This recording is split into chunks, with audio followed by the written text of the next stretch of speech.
तो रात दिन करेजा खैता हुए तनी पूजा पाठ करके अपन आत्मा के शांति रख ले।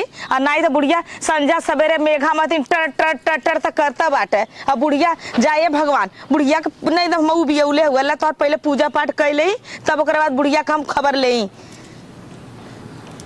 हे भगवान हे शंकर भगवान हम तो पूजा पाठ करत है देखा केला चढ़ावत है। अब देखा तो सेव चढ़ाई सेव खूब बढ़िया से चढ़ा देते जैसे तो हम खुश करत है वैसे तू हम खुश कर। हमरे बुढ़िया के एक मत सुने जवान सुने कुल हमरे सुने। बुढ़िया कितनो तो हम मनाई का से उ तो बूढ़ हुआ अब बुढ़िया के सुन के का करबा। तू अड़भंगी हुआ हम अड़भंगी है दोनों मिला अड़भंगी है। जानत है शंकर भगवान हमार बुढ़िया का नियता ना सफा बा लेकिन हमार नियत बहुत सफा बा तोरे खातिर। रात दिन बुढ़िया हम जिया ना देते भगवान ला देखा तो खीरा चढ़ावत है। पहले खीरा उरा चढ़ा दे जल खूब बढ़िया से दे ओके ओकरे बाद में तब हम बुढ़िया का आज हम बढ़िया से बनाई। पहले खगाना गाड़ ली। बनली रह नई हरवाए मैया बनली रह ससुरवा बनली रह नई हरवाए मैया बनली रह ससुरवा ऐसन बरवा दिया बाबा सजल रह सिंदूरवा नैहर में मांगी भैया भतीजवा ससुरे में लौरा देवरवा नैहर में मांगी भैया भतीजवा ससुरे में लौरा देवरवा ऐसन बरवा दिया मैया की सजली रह सिंदूरवा। तो पूजा पाठ कर देली। अब तू बाबा हे भोले शंकर भगवान अब तू तोहरे खुशी में हमार खुशी है लेकिन हमरे बुढ़िया का मत सुना। हमारे यही तार हाथ जोड़ के बिनती बा बुढ़िया हम जिया ना देत 100 बुढ़िया मरल है हमारा अकेला बुढ़िया पैदा भइल बा। अली तोहरे दरबार में कि तू हमके ना हमके हमरे बुढ़िया से ना पीछा छोड़ाबा बुढ़िया हम जिया ना देत बाटा का करी। जब कुल सारी कमाई अपन हमरे आदमी का बुढ़िया बटर बटर धरत बा ओकर नियता ना सफा बा बुढ़िया का। और जल्दी बुढ़िया मरी वही दिन हमार नियत सफा होई। ओहो ए दुल्हन का है बूढ़ा। अरे भगवान से दिल से पूजा हाथ जोड़ के तू तो रात दिन बुढ़िया के सरापत हो भगवान के कौन रक्षा मांगत का करी। भगवान से यह कहते कि भगवान 100 बुढ़िया मर रहे तो हमारा अकेला बुढ़िया पैदा भइल बाटे। हाँ ये तो है भगवान एक पैदा ही करे हैं। हाँ भगवान कोनो गलत ना देले हैं तो के। अच्छा कि मतलब गलत ना देलन यह देलन कि जा अपने बुढ़िया ना ऐसा तू देले तो ना कि जा अपने पतहू का बार भी नवा कपारे के जठे हुआ ताटे। अरे पूजा कराए अपन मतलब भगवान से झोली फैलाई के भीख मांगा ये भगवान हमके भीख दा कुशल पूर्वक से रखा कौआ कराई कुल नाही नाव ले बस ये हम भगवान के मनावत है बुढ़िया मर जाए बुढ़िया मर जाए लेकिन यही कहते हे भगवान हमके इतना धन दौलत दे कि हमार बुढ़िया का बिटिया जो देख के मत जरे जो ऐसे वैसा मत देख के जरत हुए अब बुढ़िया का बिटिया दोनों जरत है हम इतना दे ना कि हमार बुढ़िया देख के परेशान रहे खाली। देखा भगवान सुना था ना और का सुना था ना एको माना मत। हाँ भगवान एहू को मत माने जौन माने तो हमारे माने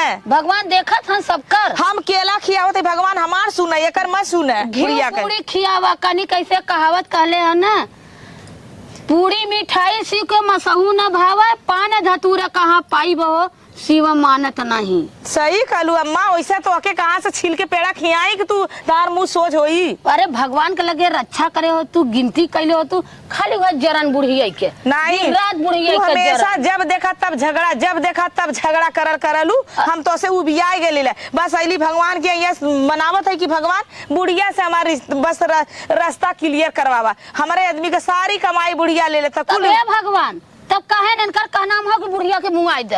अरे मत मुआ बुढ़िया मर जाए मत भगवान हमार तकदीर बढ़ाया कौन से इनकर कौन बढ़ाया देख ला भगवान अपन सब कहला पहले बेटवा पतो के भला तो हमार भला ए ना इनका कौन बढ़ाया तो बिटिया के कुल सेल करत रही है धीरे धीरे धीरे धीरे। ये भगवान जानत है ना हम बिटिया के न दे अरे लेकिन ये कोखिया से बिटियो हन भगवान ना, हाँ। तो दोनों के ऐसे ऐसे सरकाऊ। दोनों के सर कई है, मतलब ये है देख ला बूढ़ा कमरे जा भगवान कहला कि अनारी बन के पूजी सियानी बन के ला हमारे बूढ़ा के जीव जागरता जितना कमाए कुल बिटिया के ले जाके दे। हाँ ये सही मानत हो मनता दो। हाँ बेटवा पताऊ के हौदी के तरह तोप दा, लेकिन मरले में बेटउआ पतो तो हाँ लेके जाई है। बात तो सही है, तो भगवान उतना देंगे ना हमके। हाँ चला आइलो भगवान के लगे तक गाना गा दे, तू तनी बड़ा निक कर तू गाय दे, हम हमरे नेत में खोट ना हो। हाँ। हमका चाहे जहाँ रही तहाँ गाइले भगवान के नाम से।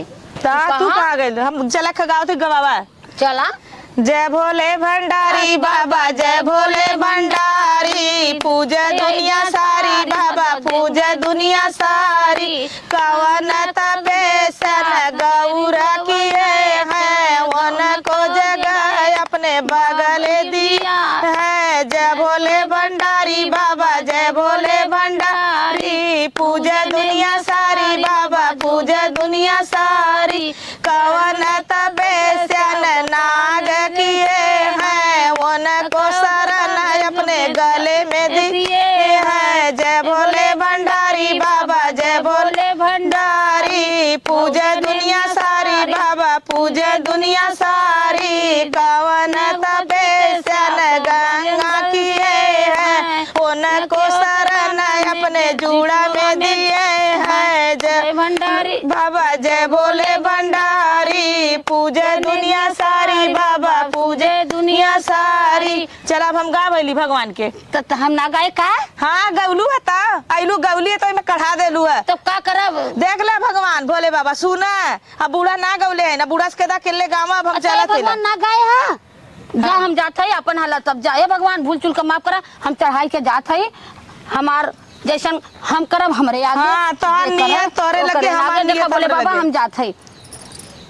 धार तपेसा अगरबत्ती इकुल बरबा ना करीन, भगवान भगवान का करी आधा तो हमार दिमागवा तू खा जात हो का पूजी जा भगवान, आधा तो बुढ़िया हमार कपड़ा खाई न उलेस। अब तू इतना गौले पर ना खुश रहा ना, तब समझ लो कि तोके पूजा वो न करब। अब हम जितना तो जल उल देके अब हम चलत थैला।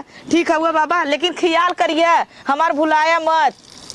जय भगवान, हे भोले बाबा, हमारे बुढ़िया के अकील दा, बुद्धि दा, ज्ञान दा। ठीक है हमने शाश्वतों में इसे एकता बनल रहा, लेकिन लड़ाई झगड़ा होल करे, अगर लड़िया नहीं तो प्यार कहाँ से रही भगवान। अब चलत ही भगवान ख्याल करिए, हमारे बूढ़ा में नोक झोंक कर रोज का प्यार गड़ौले रहा। ठीक है चलत है अब।